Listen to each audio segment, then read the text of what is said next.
Hey friends, what's happening? Got a call yesterday from some buyers wanting to know, should they continue the search for buying or should they put it off due to the interest rate? Should they put it off and rent for the foreseeable future until the interest rates come down?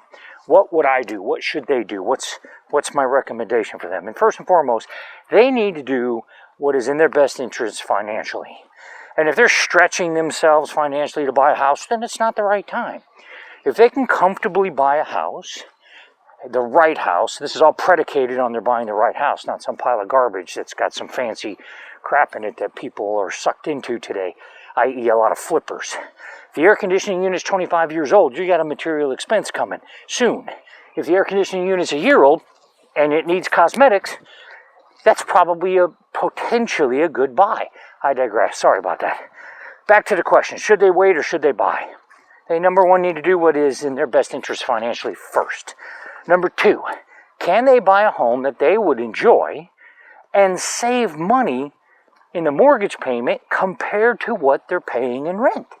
In this particular example, with this particular client, with what they're wanting to buy and what they're paying in rent, they're going to save a ton of money, like $1,000 a month.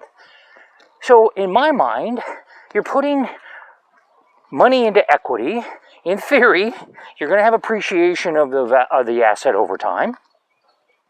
And if you buy the right house, there's a reasonable expectation that you'll have minimal expenditures for repairs, or now capital improvements for beauty is a different issue.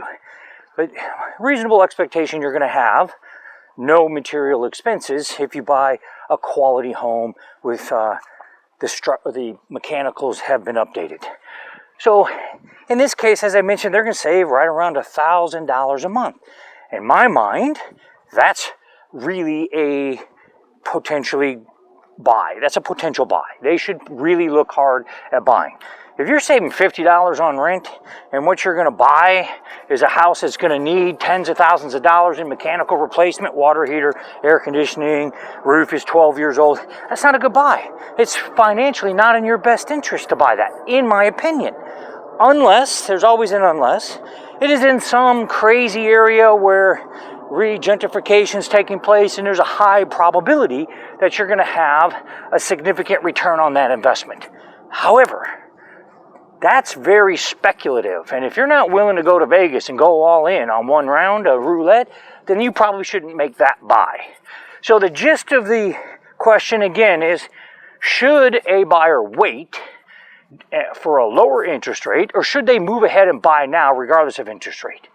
And my answer is, do number one, what's fiscally responsible for you financially, what's the best financial decision for you.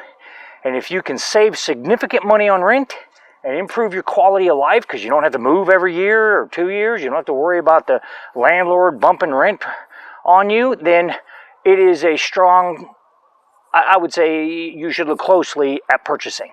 But it is a personal decision, and it is based on finances and what you're comfortable with. Hey, my name is David Russell. If I can help you, call, text, or email me.